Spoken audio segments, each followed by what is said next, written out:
반갑습니다. 울산 남구갑 김상욱 의원입니다. 먼저 앞서 그 조정훈 의원님께서 근로장학금을 빼서 이번에 소비 쿠폰을 발행한다는 말씀을 하셔가지고 깜짝 놀랐어요. 진짜 그런가 싶어서. 그래서 진짜 그러면 안 되는데 싶어서 급히 저대로 확인을 해보니까 천만다행 그런 건 아닌 것 같아요. 그래서 좀 잘못된 부분 좀 바로 잡아드려야겠다는 생각에서 먼저 이 부분 기재부에 먼저 확인부터 좀 하겠습니다. 이 우리 추경이라고 하는 것이 원래 우리 본 예산 다 한 후에 집행 정도를 봐서 또 감액할 건 감액하고 증액할 건 증액하고 그렇게 하는 거죠. 맞습니다. 예. 예산이라는 것이 낭비되어서는 안 되기 때문에 최초 본 예산을 짤 때에 예를 들어 1,000억 정도의 예산이 들어갈 것으로 예상했지만 실제로 집행해 보니 그 정도 예산이 안 들어갈 것 같고 그래서 돈이 남을 것 같고 그러니 그 돈을 다른 데 쓰자. 그런 추경인 거잖아요. 그죠? 그렇습니다. 네. 근로장학금 같은 경우는 현장에서 지금 집행이 잘 안 되고 있어서 네. 그 부분은 안타깝지만 저희가 불가피하게 감액을 했고요. 대신 제가 확인해 보니까 우리 본 예산 짤 때 그 2024년 본 예산에서는 14만 명 기준으로 4,691억 원 정도를 예산 책정했다가 이번 25년 예산에서는 20만 명으로 대폭 늘렸더라고요. 그러면서 예산도 6,274억 원으로 많이 늘려 잡았는데 이때는 이제 근로장학생들을 더 이렇게 좀 독려하려고 이렇게 잡으셨던 것 같아요. 그렇습니다. 네, 근데 실제 집행을 해보니까 1학기 신청률이 얼마 안 나왔다고요. 그렇습니다. 그래서 지금 추정해 보니까 올해 말까지 해도 14만 7천 명, 그래서 4,996억 원 정도 밖에는 집행이 안 될 것 같고, 그래서 1,000억 원 이상이 집행 못하는 예산으로 남을 것 같다라고 기재부에서 예상하셨다고 하는데 맞나요?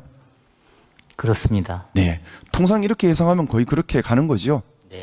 저희는 이 부분 추계하고 관련해서 기재부 단독으로 한 게 아니고요. 네. 관련되는 부처하고 같이 객관적으로 추계했다는 말씀을 올립니다. 이 교육부 장관님 나와 계십니까? 네, 교육부 차관. 네, 차관님 어떻습니까? 네. 추계가 맞나요? 네, 지난번 본예산 편성할 때 저희가 근로장학의 필요성 그리고 수요를 고려를 해가지고 편성을 했습니다만은 1학기 때 저희가 그 집행 가능 실지 조사를 했습니다. 그랬을 때 안타깝게도 지금 그 교내외 근로지 운영하는 그게 예상보다 적어서 저희가 약 1,000억 정도의 불용 예상돼서 이번에 반영을 했습니다. 네, 결국 그러면 집행할 예산을 집행 안 해서 이쪽으로 땡겼다 이 말은 안 맞는 말이네요. 그죠? 네. 어쨌든 집행할 수 없어서 남는 예산을 가지고 이쪽으로 재원을 조달한 건데 이렇게 사실 지금 질의를 보고 계신 국민들께서는 이런 자료들을 다 확인할 수가 없으니까 잘못된 질의와 잘못된 사실 주장으로 오해를 하실 수도 있겠다는 생각이 들어서 제가 좀 다른 걸 여쭤보려고 했는데 먼저 바로 잡고 해야 될 것 같아서 질의를 먼저 여쭤봤습니다. 그리고 방금 전에 또 김종영 의원님께서도 SOC 사업을 뺐다라고 얘기하는데 그것도 제가 알고 있기로 마찬가지로 불용 예산이죠. 그렇습니다. 예, 가덕도 신공한 문제로 알고 있는데 토지 보상과 사업비 예산은 예상대로 집행이 되는데 좀 시공사업 문제가 있어서 올해 예산을 집행하지 못하는 집행하고 싶어도 집행할 수 없게 된 예산이 있다고 들었는데 국토교통부 장관님 나오 계시죠? 네, 국토부 장관입니다. 예, 그거 집행 못하는 상황인가요? 예, 한 5,200억 정도의 공사비가 네. 올해는 집행이 불가능할 것 같습니다. 그래서 그 예산은 집행하고 싶어도 집행할 수 없는 예산으로 남았기 때문에 이거를 예산을 이제 쓰자 이렇게 제안이 들어온 거다, 그렇죠? 네, 그렇습니다. 네. 그럼 이 두 가지는 좀 제가 바로 잡은 게 맞지요? 제가 드린 말씀이 틀린 건 없지요? 예, 지금 방금 의원님이 하신 말씀에 대해서 이 방송을 보고 계신 국민들이 현명하게 균형감 있게 판단하실 거라고 봅니다. 네. 왜곡이 일어나거나 사실과 다른 주장이 일어나거나 또는 국민들께서 오해할 만한 그런 주장들이 있어서는 안 되겠다는 생각 때문에 한 번 더 바로 잡고요. 저희도 질의할 때 정말 사실에 기반해서 국민들이 오해하시지 않으시도록 질의하도록 더 노력 많이 하겠습니다. 일단 조정원 의원님과 김종영 의원님께서 말씀하셨던 그 부분은 좀 사실과는 일부 다른 오해 소지가 있을 수 있는 부분인 것 같아서 바로 잡았습니다. 소비 쿠폰 관련해서 제가 작년 이맘때였던 것 같습니다. 전 국민 25만 원 지원금에 대해서 반대하는 필리버스터 토론을 7시간 반 동안 했었던 기억이 나요.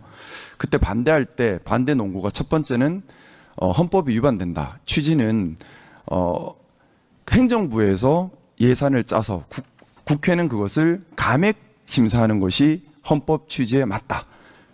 근데 지금은 행정부에서 가져갔으니까 지금은 헌법에 합헌되는 거죠. 그 두 번째는 충분히 승수 효과를 고려해야 하고 또한 이것이 일시적으로 거대한 예산을 쓰는 것이기 때문에 특별한 특수 사정에 있어야만 한다. 그게 뭐 사회적 재난 정도에 해당하는 사정이어야 한다.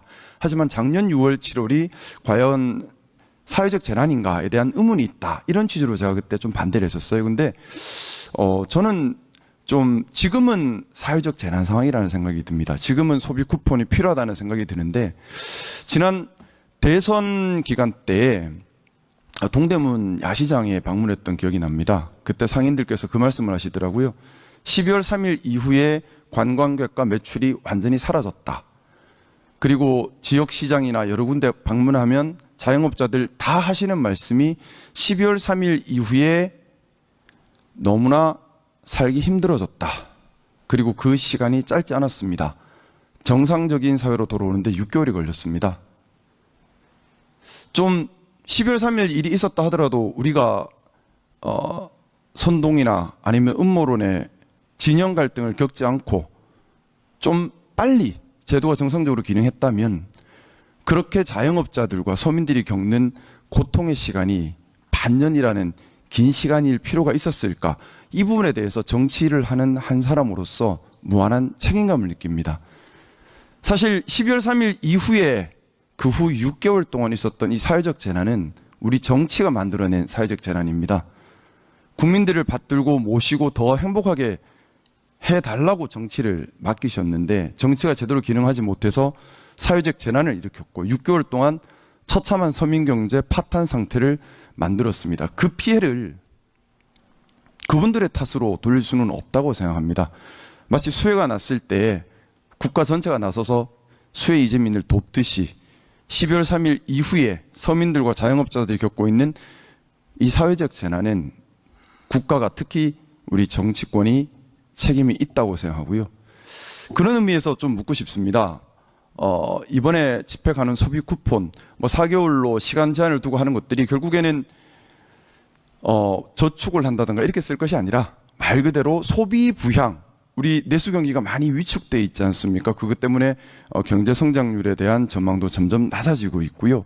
특히 서민들이나 아니면 소상공인 자영업자 같은 경우는 한계선에 몰린 지 너무 오래되었습니다. 그래서 급한 수혈의 의미도 있다는 얘기를 들었는데요. 거기에 대해서 기재부에서 충분히 효과, 어떻게 하면 올릴 수 있을까에 대한 연구와 기획이 있을 것 같은데 이것이 어떤 효과를 내고 또 어떻게 효과를 내게 하기 위해서 추가적인 기획이 있었는지 설명 좀 들을 수 있을까요? 일단은 의원님께서 지금 말씀을 주신 것처럼 민생회복 소비 쿠폰이라는 게 선언적으로 맞다 틀리다 얘기할 수 없는 거고요. 경제 여건과 같이 봐서 특정의 경제 여건 하에서는 바람직하지 않을 수도 있고 특정의 경제 여건 하에서는 반드시 필요하고 시급해야 될 필요가 있는 사안인데요. 지금 현재 우리가 처해 있는 총량의 문제, 부문별 문제, 그리고 서민과 소상공인이 실제로 경제지표 이상으로 고통과 어려움을 겪고 있는 민생경제 실상 이런 거를 봤을 때 지금 민생회복 소비 쿠폰이 필요한 시점이 아닌가 이렇게 저희는 판단을 했고요. 그리고 이와하면 신속하게 집행을 해야 되겠다 이렇게 판단을 했습니다. 그래서 효과를 높여야 되겠다 이런 측면에서 저희가 두 가지를 했는데요. 이게 뭐 소득 수준에 맞춰서 맞춤형으로 지원을 해야 되겠다. 왜? 여기 계층별로 소비에 실제로 투입되는 효과가 다르니까요. 이런 측면이 하나 있고 가급적이면은 하루라도 빨리 여기 지급해서 현장의 고통을 속도감 있게 완화해야 되겠다. 그런 측면에서 조기 집행할 수 있는 거는 조기 집행하고 맞춤형 때문에 시간이 걸리는 부분은 또 차후에 집행하는 걸로 그렇게 1, 2차 나눠서 집행하는 걸로 민생 회복 소비 쿠폰을 설계를 할 때 두 가지 점을 고려해서 설계를 했습니다. 그러니까 이게 복지 수단이 아니라 말 그대로 소비 증진 수단으로 기획을 하신 거죠? 두 가지 효과를 저희는 동시에 기대하고 있고요. 일단은 소비 촉진될 거고요. 그럼 이게 자연스럽게 소상공인과 자영업자 매출로 연계가 될 거고요. 이게 다시 또 뭐 소득으로 연계가 돼서 선순환 효과가 발생하는 두 가지 효과를 동시에 기대하고 있습니다. 네. 귀한 국민들의 세금이 쓰여지는 일이기 때문에 낭비되는 것 없이 정말 승수 효과가 가장 많이 발현될 수 있도록 기획과 또 방식에 세심한 주의를 기울여 주시기를 한 번 더 당부드리겠습니다. 그리고 국토교통부 장관님 나와 계십니까? 네. 좀 여쭤보고 싶은 것이 있는데요. 이번 추경에 보니까 앵커 브릿지, PF 앵커 브릿지 마중론으로 해서 예산이 배정이 되어 있던데요. 네네. 제가 조금 의문이 들었습니다. PF 사업이라고 하는 것이 보통 단계를 거치지 않습니까? 네. 토지 매매 계약을 체결하고 그 다음에 토지 매매대를 지급하기 위한 브릿지론을 일으키고 그 다음에 본 대출 일으켜서 브릿지론 상환하고 그 다음에 본 사업들, 본 PF 일어나고 마무리되고 이렇게 흘러갈 텐데 지금 브릿지론, 앵커 브릿지론이라고 하는 것이 결국 브릿지론을 일으키기 위해서 정부 재정을 쓰겠다는 건가요? 브릿지론을 대체해주기 위해서 리처 방식으로 해서 브릿지론은 아시다시피 굉장히 고율의 이자를 쓰지 않습니까? 지금 이제 사실은 이 예산은 건설 경기를 좀 살리기 위한 경기 진작용 예산으로 이해해 주시면 되고요. 제가 이제 뭐 예산을 좀 잘 낭비되어서는 안 되니까 네. 그래서 좀 여쭤보는 건데 사실 이 부동산 PF 과정에서 큰 피해가 발생하는 것이 어떻게 보면 준공 후 미분양으로 인한 금융사 부실 문제 네. 또는 준공 전에 시행사, 시공사 부도로 인해서 수분양자들이 피해를 보는 문제 이런 부분들이 좀 큰 문제들이 되는 것으로 저는 알고 있는데 브릿지론이 일어나지 않는다고 해서 피해를 보는 사람이 사실상 사업 시행자 외에는 별로 없는 거지 않습니까? 그러니까 피해를 보는 것을 방지하기 위한 것이 아니고 건설 경기에 건설 회사들의 건설 경기 새로운 일감을 제공해주기 위해서 여러 가지 정부 재정 역할을 지금 찾고 있는 중에 굉장히 고율로의 이자로 조달하는 것을 저율로 해줘서 그래서 지역에 필요한 여러 가지 꼭 주택 사업이 아니더라도 데이터 센터라든지 무슨 뭐 관광 시설이라든지 이런 것들을 좀 PF를 만들어줄 수 있도록 하는 그런 역할을 하는 예산입니다. 네, 이번에 뭐 예산 배정된 거는 네. 뭐 제가 충분히 참작은 할 수 있는데 네. 이것이 자칫 잘못된 주택 사업으로 가거나 또는 개인이 부담해야 할 사회적 경제적 리스크를 국가가 부담하는 형태가 되어서는 안 된다는 취지에서 설명을 드린 겁니다. 뭐냐 하면 브릿지론이라고 하는 것이 사업성이 있다면 일반 사금융에서도 충분히 일어날 수 있는 것이고 브릿지론이 되고 안 되고는 사실은 사업의 성패에 달려 있는 거지 않습니까? 사업성이 있는지 없는지 여부에 달려 있는 건데 이것이 자칫 지금 어떻게 보면 정상적인 브릿지론이 일어나기 힘든 또는 그것으로 해서 사업성이 확보되기 어려운 경우에 앵커 브릿지론이 이제 들어갈 텐데 달리 말하면은 그만큼 리스크가 크다는 얘기거든요. 그 리스크가 현실화되면은 이 국가 재정의 손실로 이어질 수밖에 없는 것이고 또 이 사업이 정상적으로 이루어졌을 때 이득 보는 거는 사업자에 불과한 건데 일반 국민이 혜택을 보는 것이 아니라 그렇지 않습니다. 의원님, 그 사업자가 아니고 이것은 물론 뭐 공공이 사업 주체는 아니지만 저희가 지방에 특히 지방의 건설 경기를 좀 불러일으켜서 네, 지방의 제가 고용을 시간이 조금 확인하기 제한돼 위해서 있어서 조금 먼저 말씀을 재정의 올리면 역할을 제가 여러 가지로 그래서 드리는 갖고 말씀입니다. 뭐냐면 중앙에 수도권에서는 앵커 브릿지론 필요 없이 브릿지론이 잘 일어날 거예요. 근데 지방은 지금 부동산 경기가 매우 안 좋습니다. 그러다 보니까 문제된 현장들이 많이 있어요. 문제된 현장들이 아까 말씀드렸던 것처럼 준공 후 미분양 또는 준공 전에 사업자 부도 이런 부분들에서 큰 문제들이 발생하고 있는데 이런 부분들에 대한 대처 없이 브릿지론이라고 하는 것은 사업 초기인데 지방에서 지금 준공 후 미분양이 일어나거나 또는 뭐 이런 여러 가지 문제가 벌어진 건 부동산 경기가 안 좋고 사업성이 없어서 그런 건데 여기다가 추가로 사업성이 더 나쁘게 만들 수 있는 여러 가지 공급이 더해지는 거거든요. 그래서 저는 의심스러운 거예요. 왜 여기 브릿지론을 이렇게 앵커 브릿지론을 하는 보시니까 건가? 그런 질의를 좀 예. 의문을 가실 텐데요. 사실은 이거는 지역에 필요한 사업인데 자금 조달 코스트가 높아서 전체적인 사업 타당성이 안 나오는 사업들에 주로 쓸 겁니다. 그래서 전체적인- 지금 이제 앵커 브릿지론 대상 기준에 대한 구체적인 내용을 제가 아직 확인을 하지는 못했는데 제가 좀 제안 부탁을 드리고 네, 싶은 네, 것이 있습니다. 이 앵커 브릿지론을 한다 하더라도 소수 뭐 부동산 시행업자들의 이익을 위해서 집행되어서는 절대 안 될 것이고요. 정말 예를 들어 지역에 뭐 AI 데이터 센터나 여러 가지 이런 장기 프로젝트를 위해 필요한데 브릿지론을 일으키기 힘들어서 하는 경우들이 있다면 그런 쪽으로 공공을 위해서 이 앵커 브릿지론이 기능하도록 구체적 기준을 마련해 주시면 좋겠다. 예, 저희도 지금 선정 기준 마련 중에 있으면 7월 중에 그 마련하고 AMC 모집을 할 텐데. 예, 선정 기준이 아직 안 나온 것 같아서. 예, 의원님 말입니다. 지적 사항 그대로 할 예정으로 있습니다. 예, 선정 기준을 정말 공공의 이익을 최우선으로 해서 좀 엄격하게. 예, 지역에 꼭 필요한 사업이지만 여러 가지 코스트 문제 때문에 론칭 못하고 있는 사업들을 도와주기 위한 제도라고 이해해 주시면 감사하겠습니다. 예. 감사합니다. 자, 그러면 지금부터 잠시만 주목해 주시기 바랍니다. 제가 구독자분들을 위해서 선물 하나를 준비했는데요. 제가 항상 여러분들께 드리는 말씀이 있습니다. 뉴스만 평소에 잘 챙겨보셔도 돈이 되고 돈을 벌 수 있다라고 말씀을 드렸는데요. 여러분들은 여기 보시는 삼성전자 뉴스를 보고 어떤 생각이 드세요? 아니면 정치인들의 뉴스, 날씨 뉴스를 보고는 어떤 생각이 드시나요? 그냥 뉴스만 보고 끝내는지 아니면 이 뉴스를 어떻게 이용할 수 있는지 이 부분을 고민하고 계시는지를 되물어보고 싶습니다. 그 이유가 뭐냐 하면 제가 지난번에 여러분들께 뭐라고 말씀을 드렸었죠? 지금은 반도체 섹터를 눈여겨보셔야 한다고 말씀드렸습니다. 그리고 나서 이런 썸네일들 뉴스를 통해서 많이 보셨을 겁니다.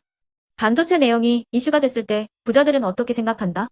반도체 관련주들은 뭐가 있는지, 어떤 종목이 가장 좋은지, 어디에 투자해야 돈이 몰리는지 자연스럽게 생각한다고 제가 말씀을 드렸죠. 그 이유가 뭐냐 하면 부자들이 봤을 때는 이슈가 곧 돈으로 이어지고 그 이슈가 나에게 돈을 벌어준다는 경험적 확신이 있기 때문에 부자들은 항상 이런 사회적 이슈를 관심 있게 챙겨본다고 제가 말씀을 드렸습니다. 이번에도 마찬가지인데요. 제가 지난번에 시청자분들과 함께하는 주식으로 수익 내기 이벤트를 진행했었죠. 당연히 100% 무료로 진행을 했었고요. 여기 보시면 아시겠지만 제가 지난번에도 구독이라고 보내주신 모든 시청자분들께 반도체 관련주 중에 가장 크게 급등할 딱 한 종목, 많은 종목도 아니라 한미반도체 한 종목을 여러분들께 추천드렸어요. 그러면서 여기 나와 있는 대로 정확히 얼마에 매수해야 하는지, 그리고 수익률이 어느 정도 나왔을 때 팔아야 하는지를 이런 부분들까지 여러분들에게 정확히 알려드렸었는데 지금 실제로 어떻게 되었다? 오른쪽을 보시면 아시겠지만 제가 지난번 문자 발송으로 이 한미 반도체를 소개해드리고 나서 실제로 이렇게 5배 이상 어마무시한 상승이 나왔습니다. 100만 원만 투자를 했어도 무려 500만 원이 넘는 수익금이 생긴 거죠. 그래서 당시에도 굉장히 많은 분들이 제가 드린 이 한미 반도체로 수익을 내실 수가 있으셨을 텐데요. 다시 한번 축하드린다고 말씀을 드리겠고 이번에도 마찬가지입니다. 앞으로도 2024년, 2025년 계속해서 기대해볼 섹터는 AI입니다. 그 중에서도 AI 반도체는 그 누구도 부정할 수 없는 미래 성장 산업입니다. 그러면 우리가 어떻게 생각해 볼 수 있을까요? AI 반도체 종목 중에 앞으로 크게 대장 역할을 하면서 10배 이상 급등할 수 있는 텐베고 종목을 지금부터 열심히 추적해야 한다는 겁니다. 큰 돈을 투자하지 않더라도 월급의 일부분 아주 소액이라도 이 종목을 모아가야 수백 %의 수익률을 손에 쥘 수 있는 것이죠. 지금 여러분이 보고 계시는 이 유튜브 또한 AI 반도체와 아주 밀접한 연관이 있고 반도체야말로 대한민국의 핵심 산업으로 앞으로 더더욱 시장은 성장할 수밖에 없습니다. 그렇기 때문에 제가 이번에도 뭘 보내드리고 있냐면 지난번과 똑같이 구독이라는 문자를 보내주시면 제가 AI 반도체 관련주 중에 앞으로 대장주 역할을 하면서 주가가 가장 크게 급등할 한 종목을 여러분들께 문자 발송으로 종목명과 사고 파는 시점을 모두 알려드릴 건데요. 그 문자를 받고 여러분들이 주식으로 돈 버는 연습을 한번 해보셨으면 좋겠고요. 혹시라도 나는 주식을 하지 않는다 하시는 분들은 주변에 주식하시는 지인분들에게 말씀을 해주셔도 되고요. 아니면 연세가 있으셔서 투자가 어렵다 하시는 분들은 이 종목을 자녀분들에게 한번 사봐라. 이걸로 한번 수익을 내봐라. 이렇게 조언을 해주실 수도 있는 거겠죠. 그래서 지금 이 영상을 보시는 시청자분들 중에 나도 이번 종목이 좀 궁금하다 하시는 분들은요. 누구나 상관없이 그리고 어느 시간대나 상관없이 부담없이 010-2514-5930번으로 구독이라는 문자 보내주시면 제가 이번에도 똑같이 무료 추천 급등주 문자를 보내드리겠습니다. 이해되시겠죠? 제 번호 010-2514-5930번으로 구독이라는 문자 보내주시면 여러분들이 직접 이슈를 통해서 돈 버는 연습을 해보실 수가 있는 거고 제가 돈을 받는 것도 아니고 투자를 대신해 드리는 것도 아니기 때문에 부담 없이 신청해 주시면 되는 겁니다. 그리고 수익이 나면 저는 다른 것은 하나도 바라지 않습니다. 제 채널에 구독, 좋아요 한 번씩만 눌러주시라 이렇게 다시 한번 말씀을 드리겠습니다.